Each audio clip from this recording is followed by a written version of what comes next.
Well, Happy New Year, everybody. Unless you're a Liverpool fan, in which case it's a very unhappy start to the new year. It's 2023. I'm your friend Joseph Craven. That's Alex Lovell over there.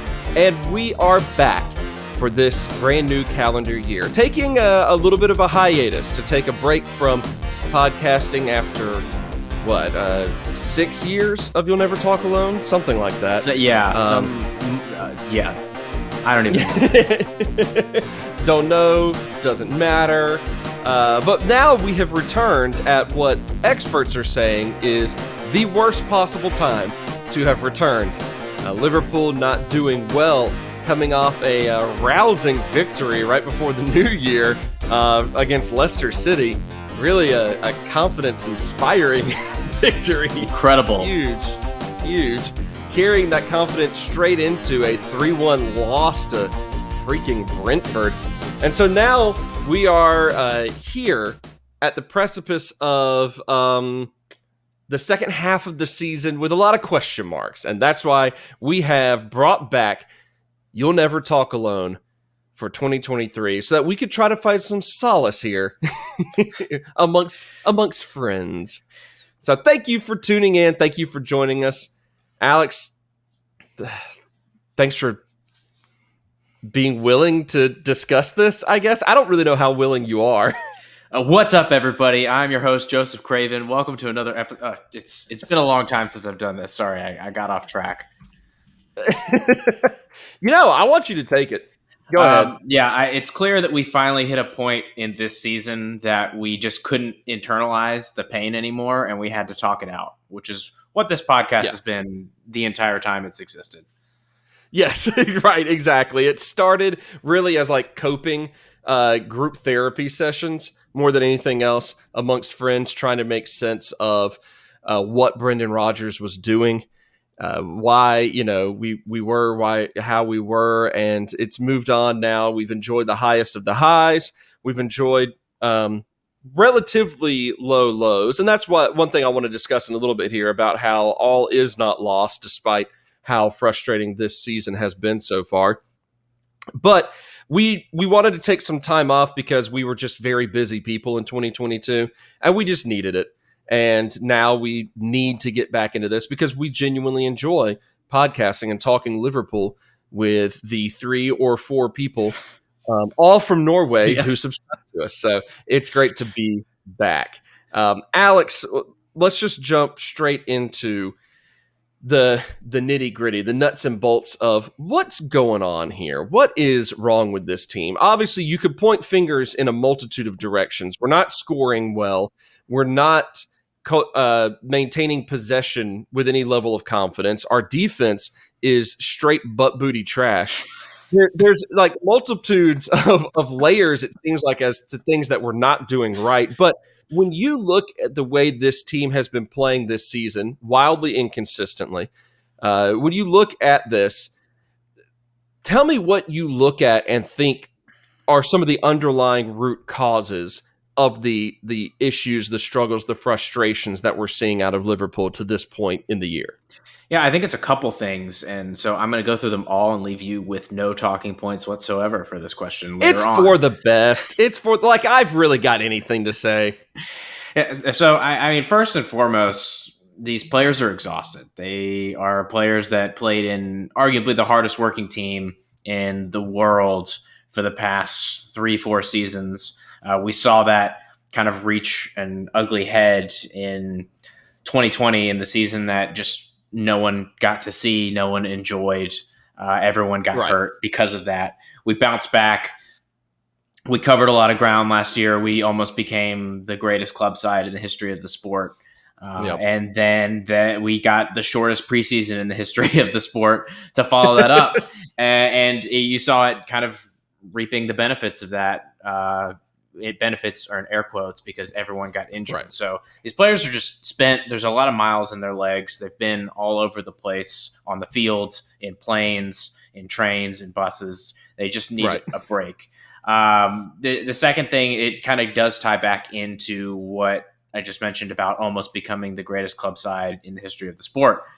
You cannot overstate how significant it is to come so close to doing that and not getting it on multiple fronts. I mean, yes, we got the 2 cups, and I'm thrilled. We're all thrilled that we got the domestic double for cups, because it's huge for the team. This team, we've talked about it before on the episodes we released 2 billion years ago, the last time we recorded, that this team deserves to have silverware, and it's not fair that they're in the age of sports washing and countries buying clubs and investing billions of dollars into them to buy leagues, because this team was incredible and deserves silverware. Glad they could get it, but to come so close to the quadruple and to fall short, like I know we needed, that was partially why we needed a break, because it was hard to bounce back from that. It was hard to see that happen, and it was hard to then like come back to the sport 20 days later and still try to enjoy it. There was just too much. It was too much pain. There's just too much soccer on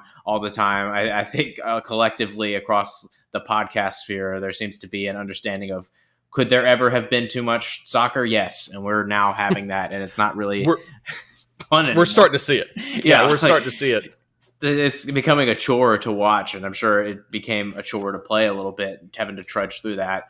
I mean, on the field, we're having those injuries again, as mentioned, but what it is also coming down to something that we've talked about, that the fans have talked about every day of every year, is the investment in the club. And yes, we're a financially sustainable organization right now, but we're seeing what happens when you stop overachieving with the tools that you have and with the players you're able to buy, because we have a good mix of players. We have great attacking options, but we also have a really young and really old squad. We don't have too many players anymore that are in that sweet spot where we had kind of our golden era of this team when they were all 26 to 30 in their prime.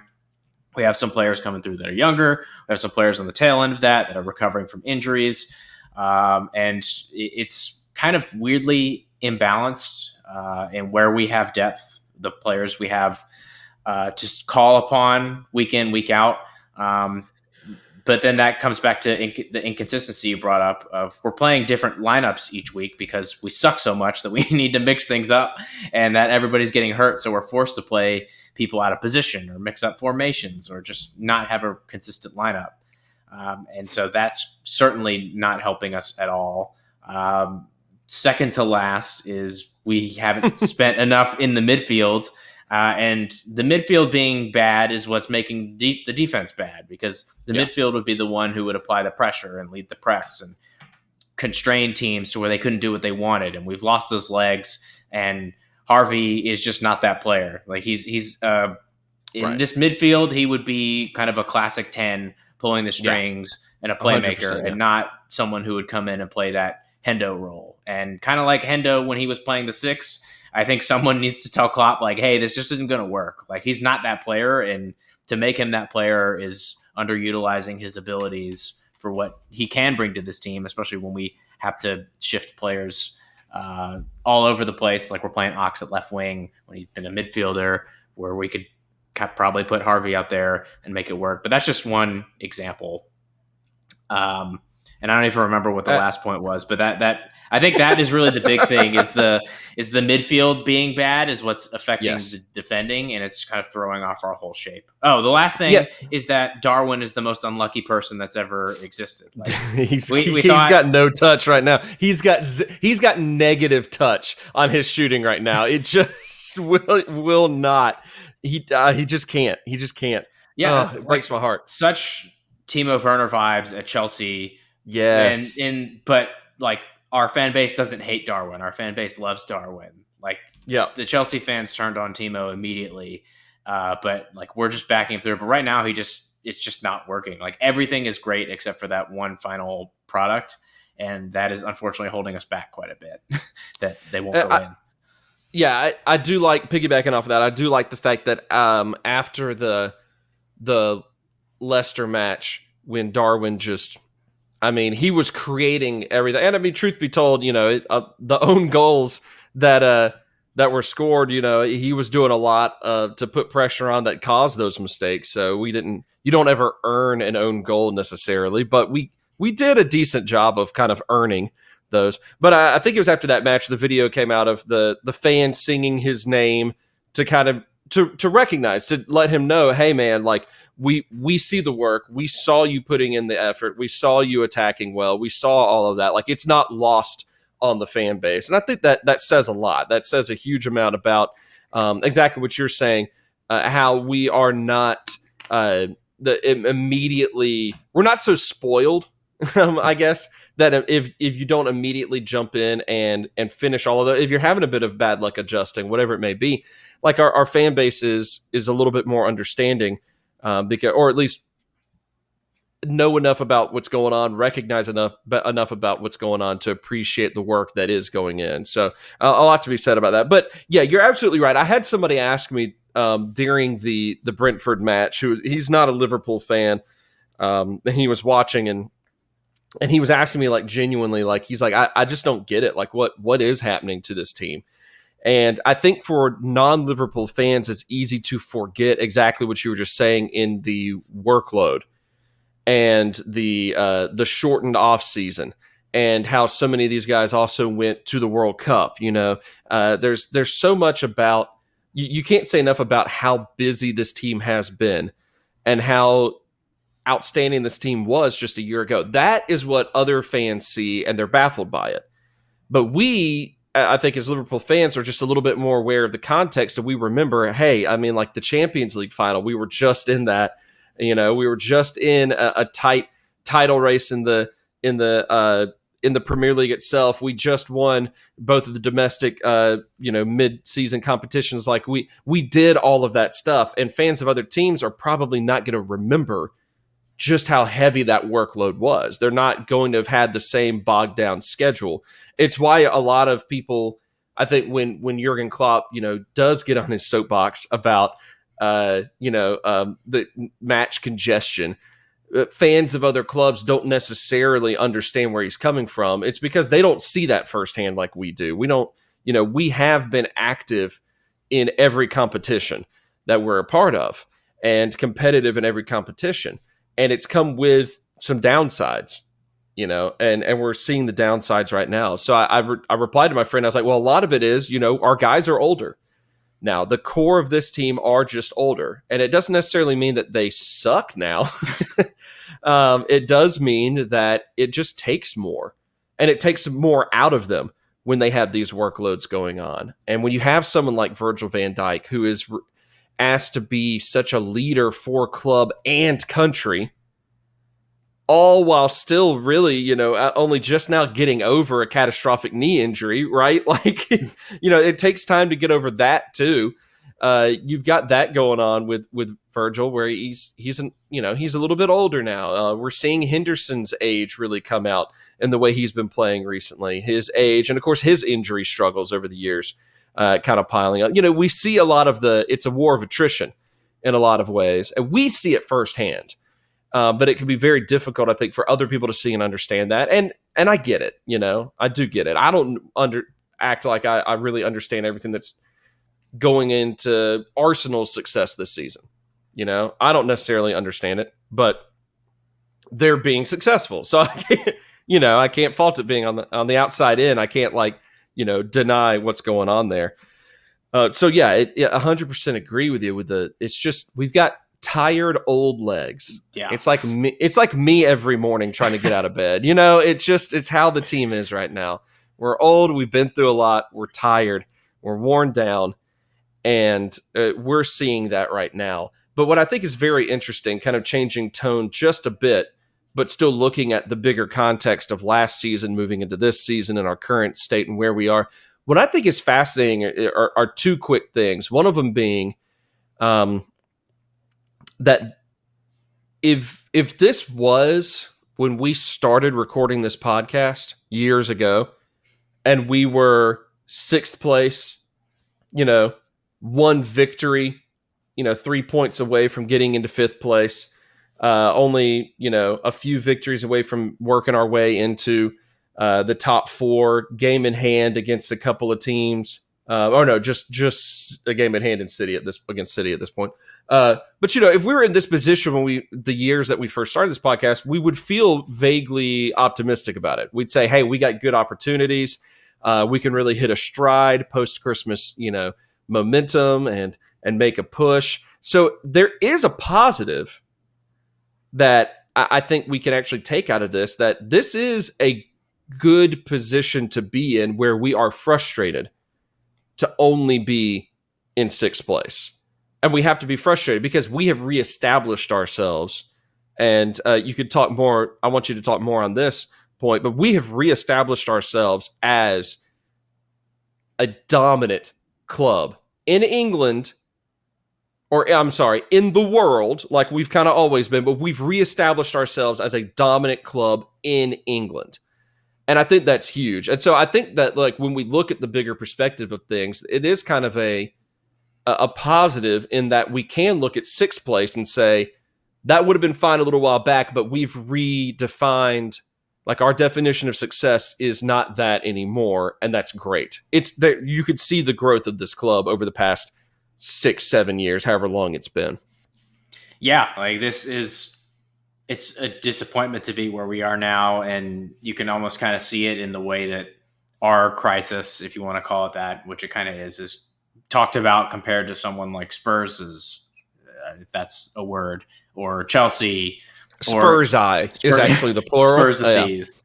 Spurs of But because I don't know, maybe it's just differences in attitudes towards the clubs, and maybe it's just our fan base. But it seems like the way that Spurs are talked about, or the way that Chelsea are talked about in similar positions, it's much more like joking and like meme culture style, whereas ours is like anger at the club for believing that they should be playing better, or like everyone sucks and everyone's a fraud. I don't know. It's just it's an interesting difference in attitude to see that come out. But I think it's also unique for this club now where we're in this position and like people are frustrated for sure, but there's a lot more understanding, and that it's not like a cesspool of negativity like it was when we first started this. It's much more just like, we know what we need to do. We know this team is good. We know the unfortunate situation we've been in, and it's really dumb to see us play really well one week and really crappy the next, which again was very similar to what it was like when we started. But we just got to endure and get to a point where our players are back and see what we can get out of the season and kind of look ahead to next season kind of thing. It's a much better place to be overall. It is not as fun to watch after growing so accustomed to us just walking over everyone that came in our path. But right, it's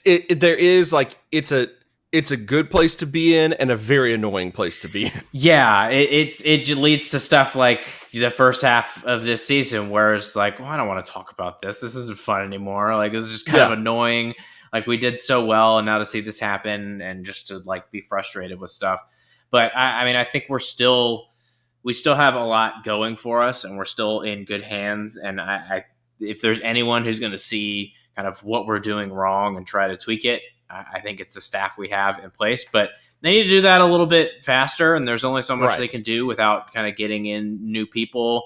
It's becoming kind of more and more clear this season in particular, where it's 2020 injury plague season Mark II, like who around the squad is worth keeping around.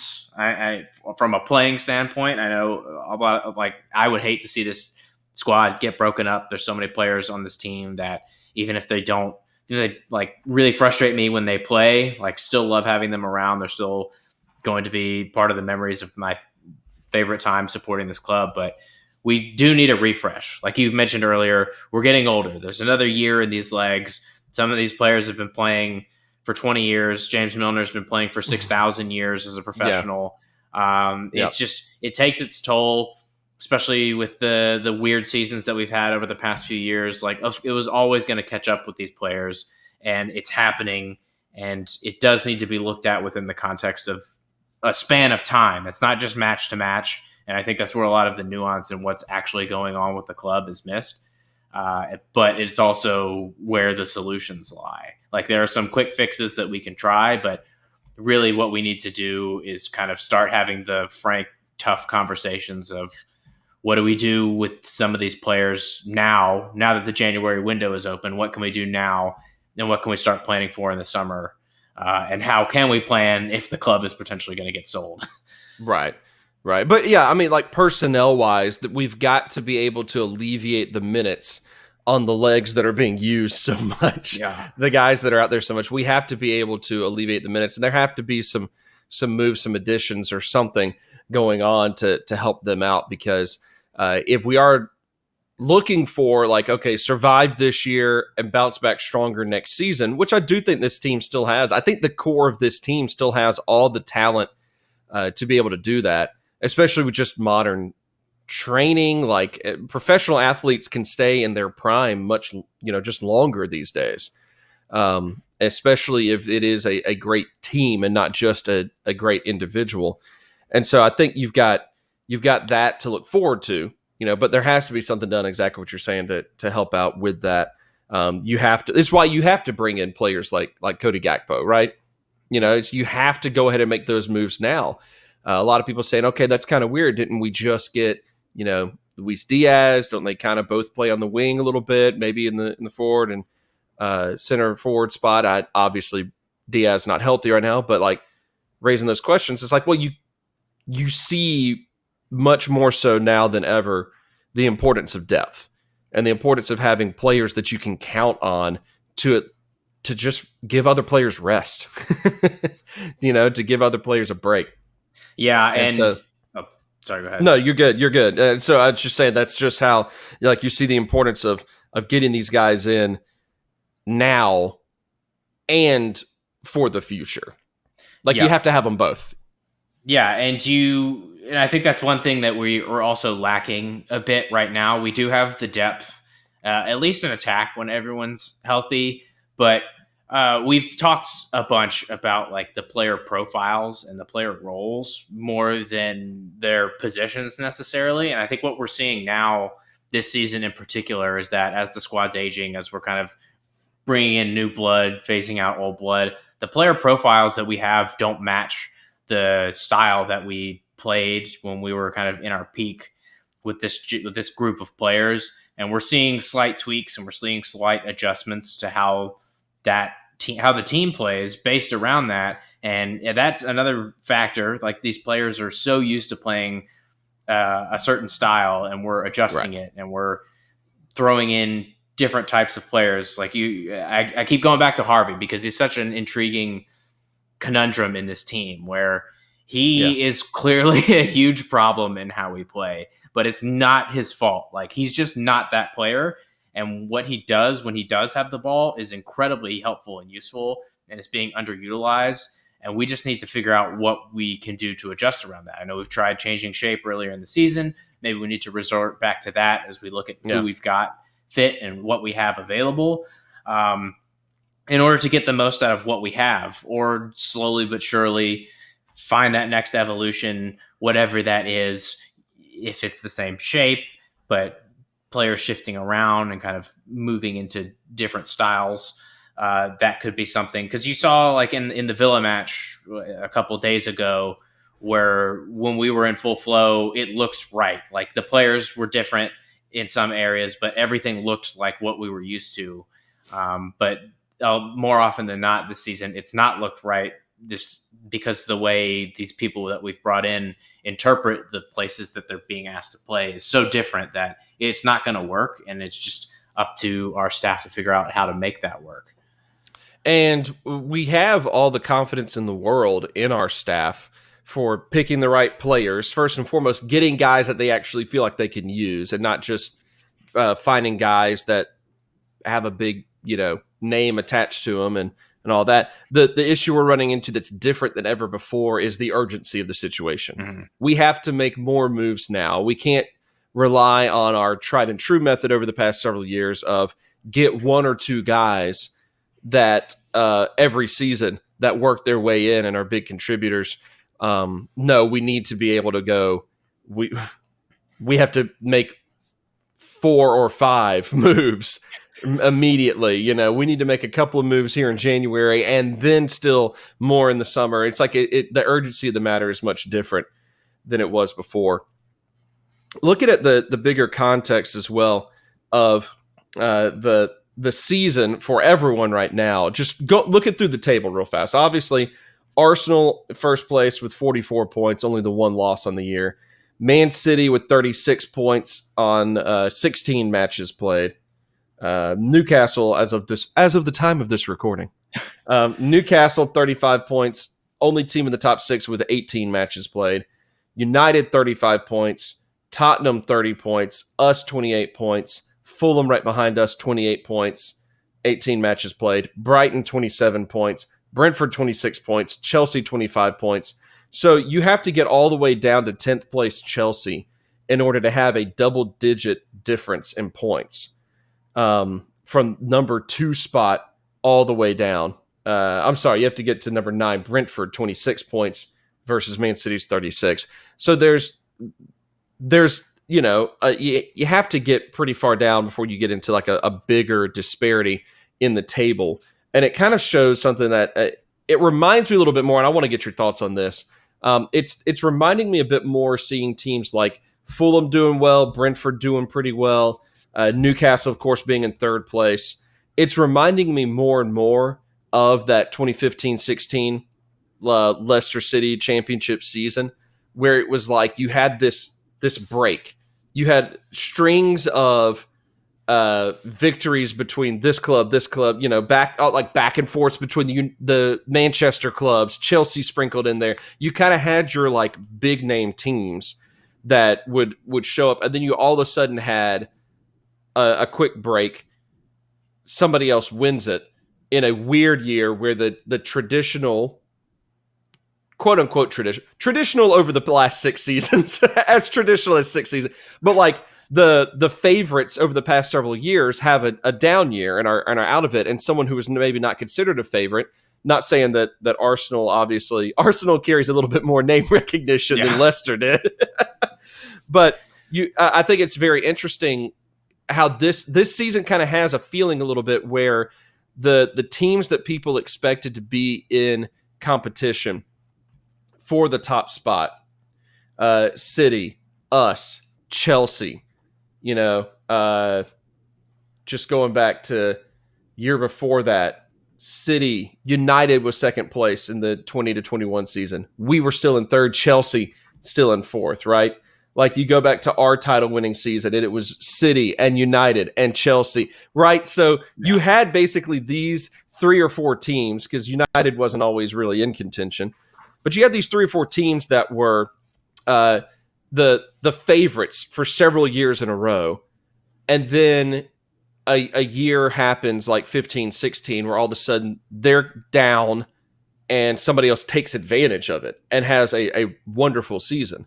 And it seems to be what Arsenal's doing right now. It seems to be what Newcastle's taking advantage. Fulham is taking advantage. Brentford's taking advantage. Like there are other teams taking advantage of the situation.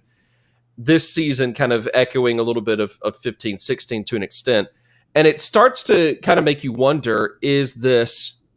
Because like 2 different things can happen here. This is either a one-off year, and then the favorites come back, which is what happened after Leicester, or it could possibly be a bit of a transition time where some of the favorites are falling off a bit, and there are more contenders appearing. Like say when Manchester City arrived on the scene, right, in the early 2000s. So it seems like there's a couple of different directions this can go. It seems like this is a little bit more of a one-off year in terms of teams being down, just looking at the talent of, us, City, Chelsea,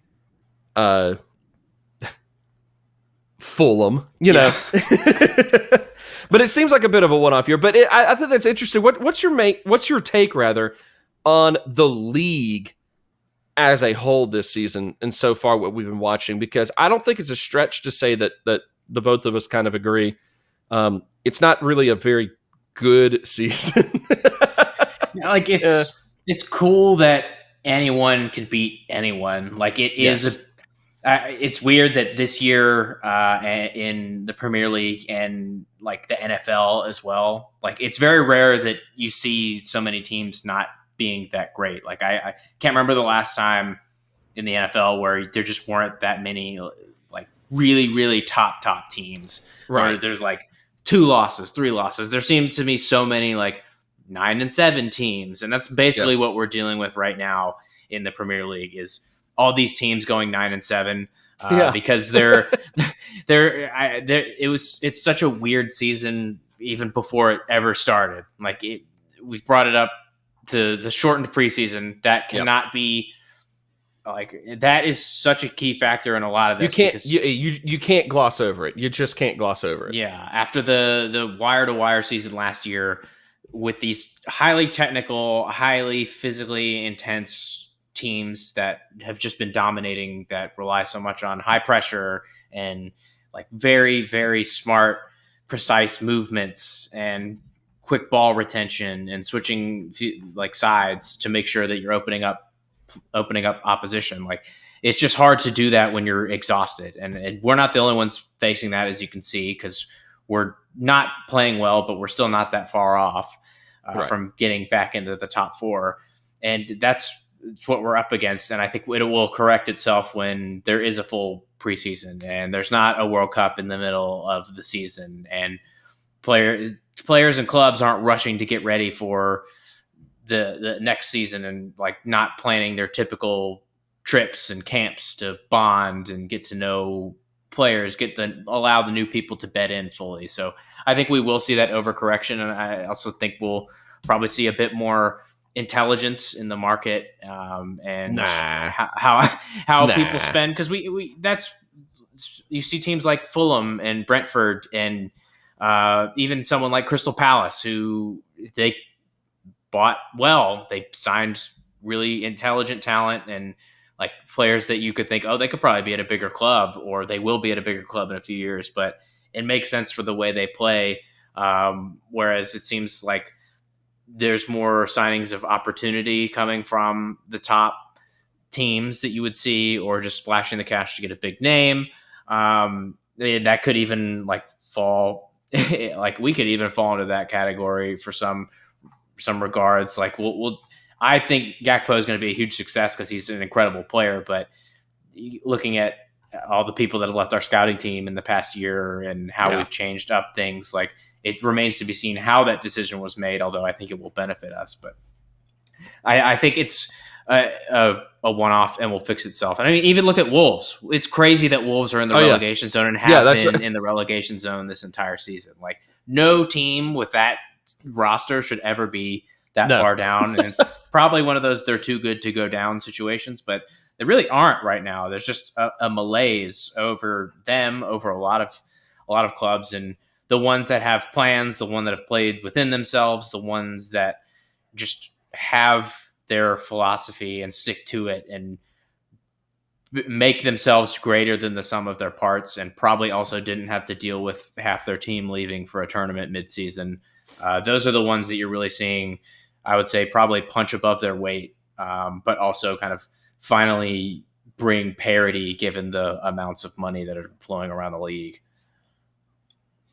It's a weird year, and it's one of those, I think there's a lot of clubs around here, around the league, that are looking around and saying, we just have to, exactly what we were saying, we have to just survive it. We got to make it through. Don't get relegated. But that's it. Yes, don't Wolves yourself, is what a lot of people are saying. But like, we have to make it through. We have to, you look at a team like Leicester, who there's really no reason for Leicester to be down in 13th either, outside of the fact that, they love scoring at their own goal. They don't know which goal to aim at. Poor guys, just confused. But, that's a squad that just 2 seasons ago was up in 5th place, and our title season, they were in 5th place as well. So you've got a consistent, challenger for right outside the top 4 that has just fallen down to 13th place at this point. You've got teams that, are flying high, like Fulham, who beat them today as of the time of this recording. It's a weird year, and I think most people are having to repeat the mantra of, okay, we just get through it. We do what we can right now, but we have, and it's that, again, the same thing we're doing of that blend, or we're having to do, rather, not saying we're doing it, we need to do, is that blend of making moves now to help out, but also moves that help out in the future. You can't pick, you have to do both. That's what that's what Newcastle did by getting all the money in the world, right? Yeah. They're like, all right, we got all this money in the world. Let's go ahead and start making those moves. I mean, it's the same thing. That tried and true Man City formula of success. Say that pretty tongue in cheek, but Yeah. it's you have to do that. That's what a lot of people are saying, or a lot of teams are having to tell themselves right now, is we just have to deal with it right now, survive, do the best with what we can, make some moves now to make it better, and build towards that future, work towards that future.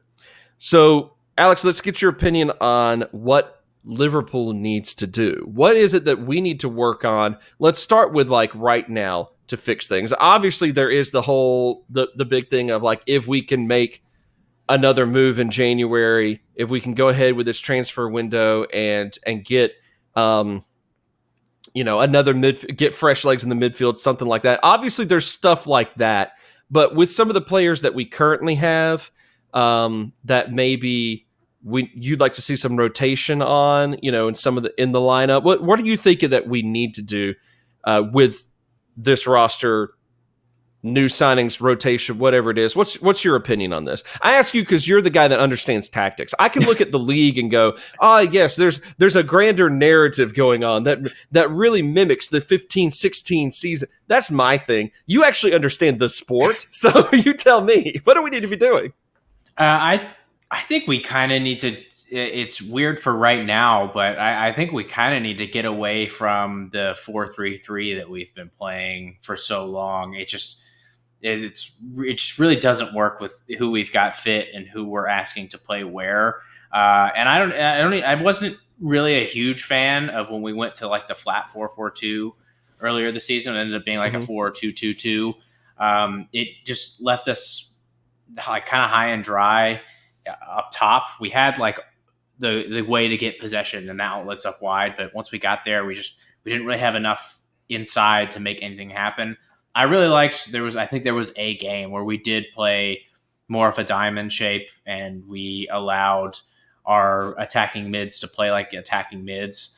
I think that would benefit us and would give us options, because we see Mo likes to drift way wide right, and that would give us an attacking mid and Darwin inside when he's coming inside, or when Darwin likes to peel way off to the left, because that's what he does and where he thrives. We have the inverse on the other side, but that's where we're just running out of bodies. Really, it's just we never have enough going on centrally, and that seems like a way to just kind of help us cover that, is to just get more people centrally and keep it narrower, and that would give more space for our fullbacks, who are exhausted anyway, to just push forward. It would allow Fab not have to cover so much space, because that's been a big problem, is when Harvey's not doing Henderson's old running, that's more running for Fabinho or for Henderson himself or for Thiago, which is not what we need them to do. They were already doing the maximum amount of running they should have been, because that's why it worked so well. So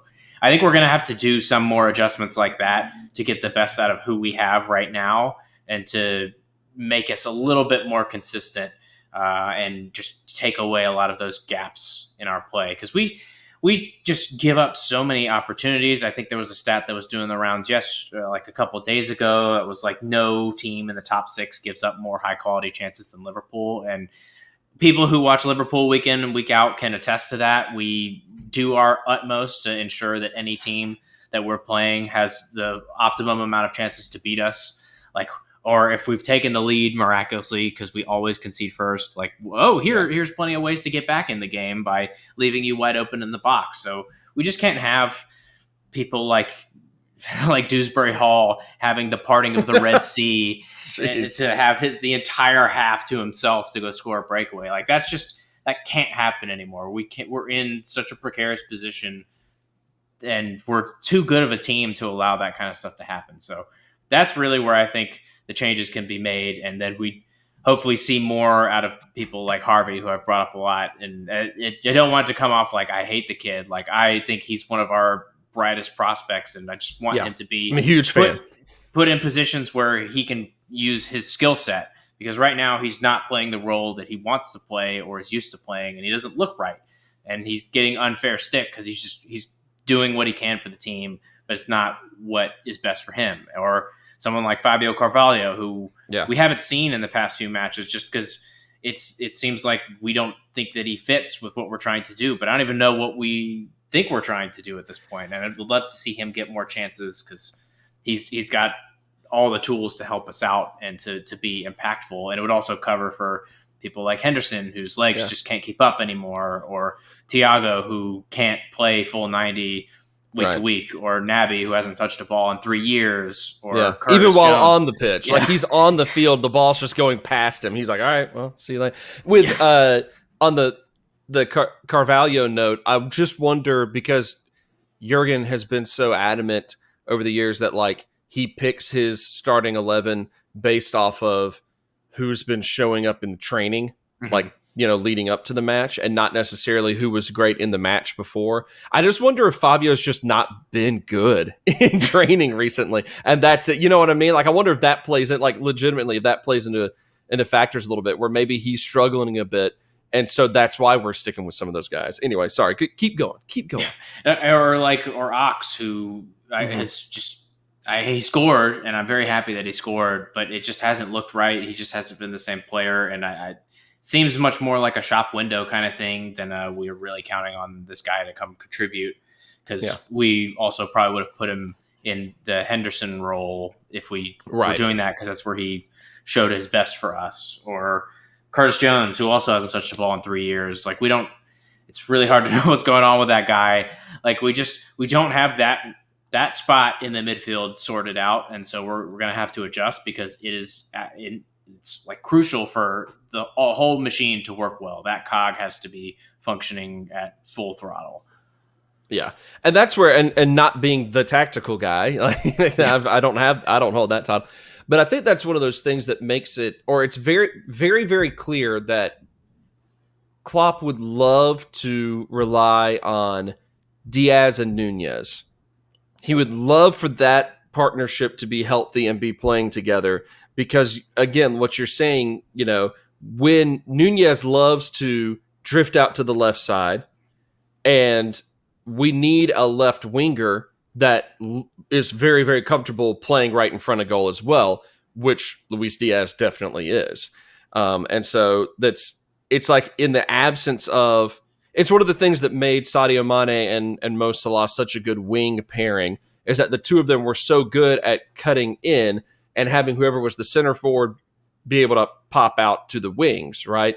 And now we actually have a center forward who could be the focal point of the attack, and let the wingers be like accessory in how they react to what he does, as opposed to the center forward getting out of the way of two dynamic wingers. You know what I mean? Like, it just is fascinating. And that's why you see, I think that's why you see two things. It's why you see Ox forced into that position, because we're trying to play a specific game plan off of Nunez, and he's the closest that we have to a left winger, when he's definitely not. I fully agree with you. I think that I think the main thing with Ox the past few matches is just, it's not so much like that he sucks or anything like that. I think it's just that at this point in his career, he just has no business playing on the wing like that. He needs to be in the midfield. I think he'd be a perfectly fine reserve replacement midfielder at this level still, but he just can't be on the wing. But you think you see that strategy is what we would love to do, is to open up the left wing, take some pressure off of Mo on the right, and really open up that left wing space. And so you can only assume that's exactly why the Gakpo move was pushed forward so quickly, because Jurgen looks at that tactic and apparently loves that tactic. Nunez being a center forward who just out left, needing a left winger that loves to drift in as well. And he wants that to be the focal point. And so we had to make a move with Diaz's injury re-aggravating. I say that like the injury did it just on its own. The injury re-aggravated itself. He was just asleep, but it was just fine. But you see what it like strangling him. Right? Oh no, my knee. It's just up there. The knee is hitting him in the face. Oh no. But yeah, so I think it's pretty obvious what we would like to be doing and what we wish we had, and that necessitated that Gakpo move, which is very exciting. I'd love to see him get out there as soon as possible because I'm curious if this team will look much different in attack, having a true left winger again. But and let's see. To that point, like the crossing runs that they're going to make, I'm super excited to see that because, that's one area that I think Gakpo has really added to his game this past season in particular at PSV is like being much more of a central anchor. It helps to have Ruud van Nistelrooy as your manager to be like, hey, go score goals. Here's how you do it kind of thing. And he's definitely learned on that. And I mean, there are times where you'd maybe see his name on the team sheet, but as a left wing, but then you'd actually watch them play. And he was their center forward. Like if Luke de Jong was not starting for PSV in a match, like Gakpo was playing center forward really and having everyone work off of him in that scenario. So I think that's one thing we're going to see more where it's very odd, but it's totally Liverpool we finally signed a striker who's actually trying to play our left wing, like you said, and our left winger that we signed is actually the striker that we needed. So it should be fun to watch. It sounds like a FIFA formation that I came up with that would totally suck in real life if you didn't have just the right personnel. But when you look in kind of recent history at a club who was able to do almost exactly that and make it work really well, like that's when Real Madrid were winning all those Champions Leagues. That's what they were doing. Benzema was playing center forward, but was peeling off and running out of the way so Ronaldo could come inside and score all those goals. Like that was the key to their move, and it worked really, really well. And I think we can create a version of that with these two incredibly skilled young players. And I mean, you even saw some of that with Gakpo in the Netherlands side of the World Cup. Like he started the first match at striker. I think he started the second match at like a 10 role, and then he played on the left wing, but he played the same every time he was playing. It just was nominally lined up. A little bit different. Well, and I mean, it's not like it'd be a strange formational tactic for us, considering that is, what we've done with Mo Salah so much over the past few years. We've kind of just done the mirror image of what you were just talking about with Real Madrid. The difference being that we never had and never needed a massive goal-scoring center forward. Roberto Firmino was such a good partner for two dynamic scoring wingers in Salah and Mane. Now that, Mane has gone, we don't need a Firmino. We need a more dynamic number 9. We need someone like Darwin Nunez, but with Luis Suarez's right foot. That's what we need. With better luck. Yeah. Oh my gosh. He needs to get one. He needs to get one in, get it like out of his head. He's got the yips right now. Yeah. Is there a specific like football related, soccer related term for the yips? There should be. We got to come up with something. I mean, I think it's the yips. I think they also call it the yips. It just has like an accent mark over the I or something like that, as opposed. But we've kind of done it.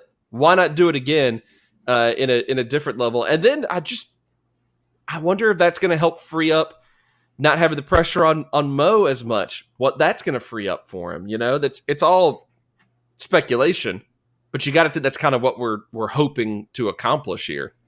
Yeah, I'm very ready for this weekend's match to see hopefully Gakpo slot right into the starting lineup. Hopefully not get injured in the first 20 minutes because that seems like destiny for our team is to have that happen. Don't you say it.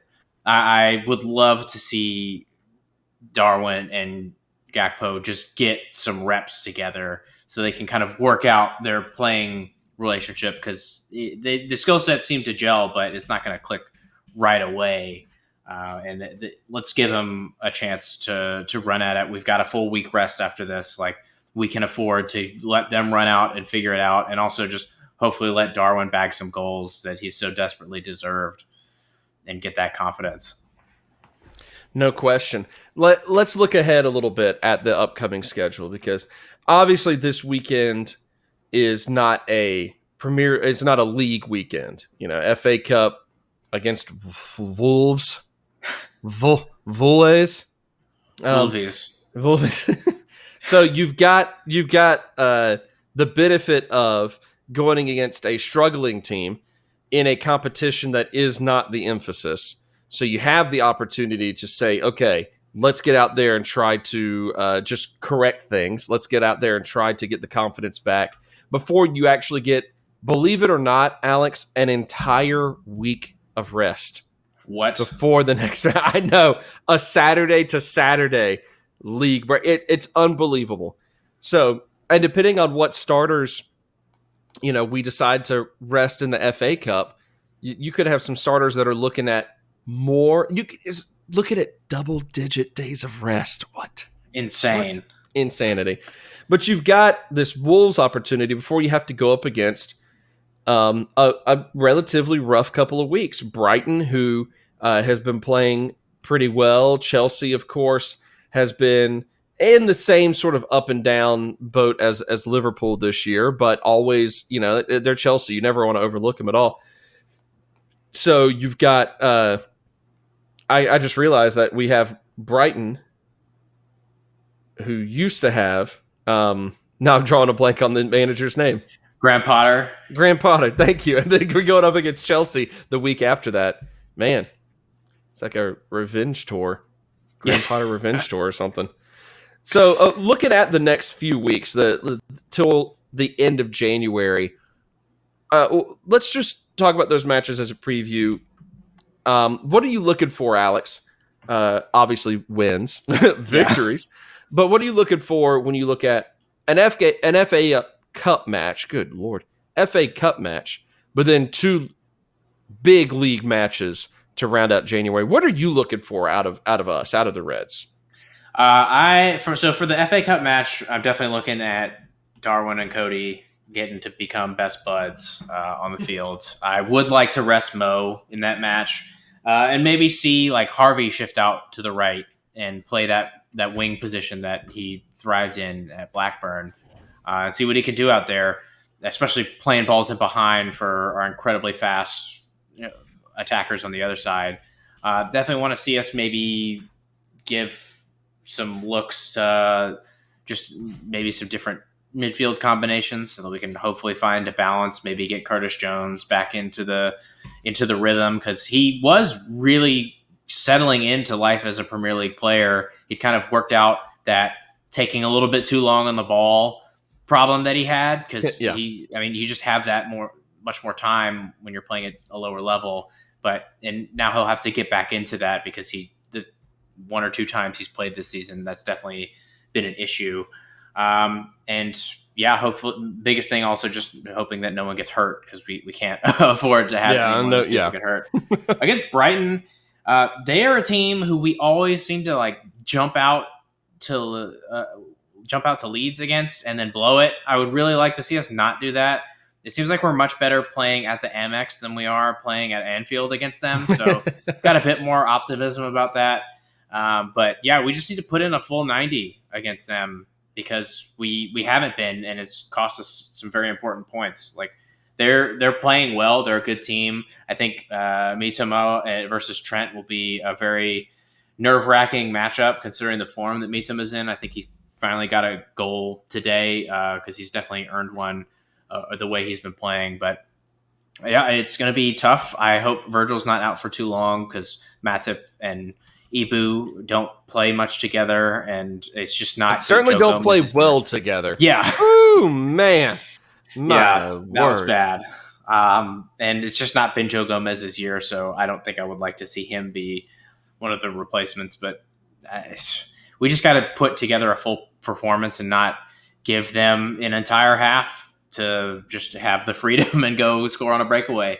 And Chelsea, like that's always a tough match. They have great players. They're not playing well, but teams always find a way to turn up and get it together for matches against us. And this seems like a match where Chelsea are going to be able to get it together against us. And I don't like that Pulisic has been playing more and more because he's been playing really well for them. And he just loves a goal against us. I don't know what we've done to him. He almost joined us, and then now he just hates our guts. We didn't sign him. I think that's it. He's mad that we didn't just go ahead and just throw the cash out there and get him. I'm mad about it. Yeah, I'm mad too. And maybe that's the final thing that I want to see is when we play Brighton, I want to see us take Moises Caicedo with us back to Anfield. And then when we play Chelsea, I want to make sure that that Pulisic leaves with us and joins our team. Just real quick, talking about Brighton and Chelsea.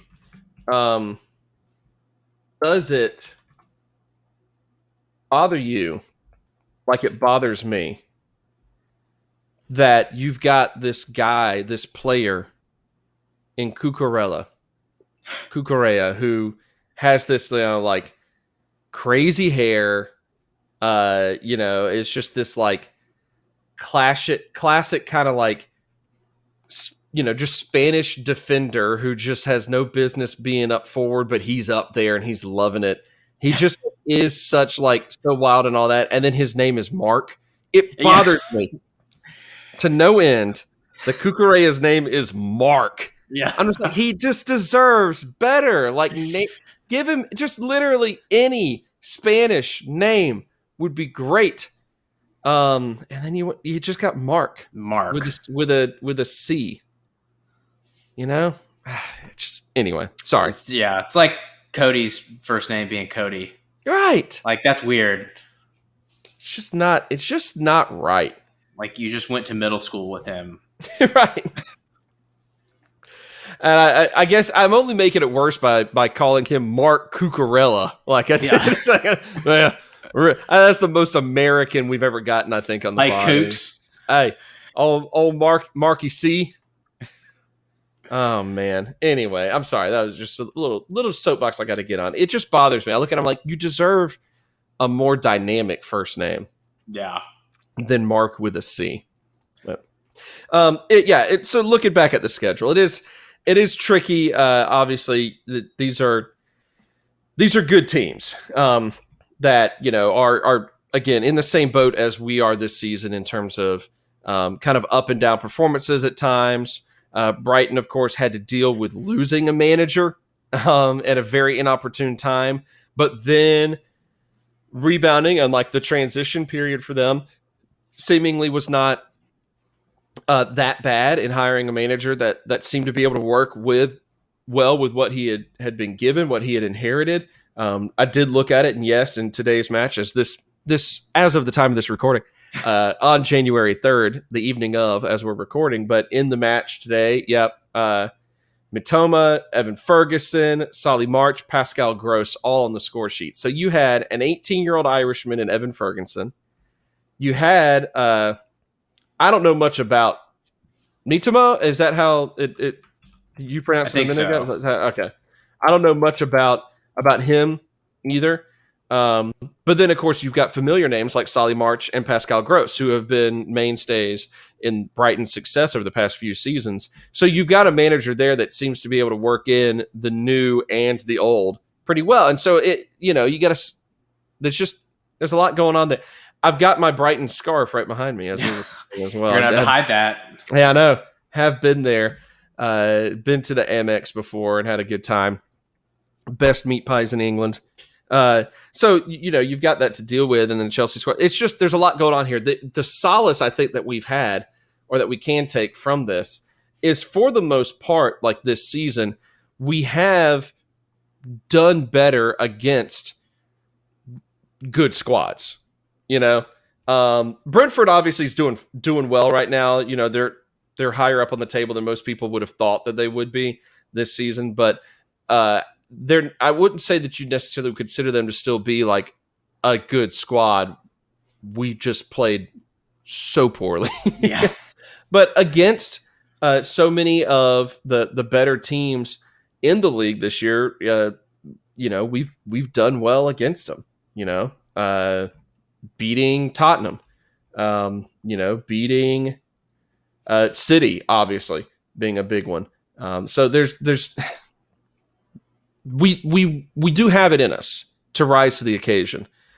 We also have it in us to completely fall to the occasion if the occasion is against somebody like a struggling Leicester. Yes, we walked out with a victory, but at what cost? Was it worth it? With only them scoring goals. Yes, exactly. So it's this combination of there is hope in it. There's also nervousness going into these next 3 matches, these next upcoming 3 weeks here in January. How do you personally feel, Alex, in that weird hope versus nervousness in these weeks? How are you feeling about it? I'm just ready for the season to be over. I would feel a lot better if we could make a signing and maybe sell some people, because I think that's what it's going to take to make a signing. Yeah. We just need that new blood. We just need someone who can be the player in the midfield that we need them to be, because it's such a huge gaping hole for us. But there's still plenty of chances for us to get top 4, to get Champions League, for sure the Europa League, and also put together some sort of weird run in the Champions League. That's totally feasible for us. We're gonna win it, you know. So I think there's plenty to look forward to. It's just going to be not as fun of a ride as it has been for the past few years. It's just not. And you know what? That's okay. You look, again, the big picture of things, still doing okay in the league right now. Need to pick it up to stay up in this position and challenge for what you're talking about. But still coming off of incredible seasons for many seasons in a row. Still got a league championship just a few seasons ago. Still just, the 1 point away from a league title, or 2 points away from a league title last year. It's just there's still so much that this team has left in them that there's no reason to give up hope entirely. But yes, there have to be some changes made. There has to be something to go with to build for the future. And I think that's going to be maybe the ultimate measure of success when we are talking about the rest of this season. A few months from now, when we're looking back, the ultimate measure of success for us this coming out of this year, I think, is going to be, do we feel confident moving forward? Not so much where we end up on the table, not so much how we do in the Champions League, any of that. I think it's going to be, okay, do we feel like next year we're still in it and we're back competing for titles again, or something more drastic has to be done? I think that's going to end up being kind of the measure of success. Yeah, agreed. But what do I know? I'm just an idiot with a microphone. And that's what the beauty of all this is. You just never know what you're going to get every weekend when you tune in to Liverpool. So, all right, that's going to wrap things up here on this, our glorious return to podcasting. This has been You'll Never Talk Alone, and we do appreciate you joining us here in 2023. I hope you've had a great holiday season and a great start to your 2023. And I hope that you keep with us as we pick up the weekly routine.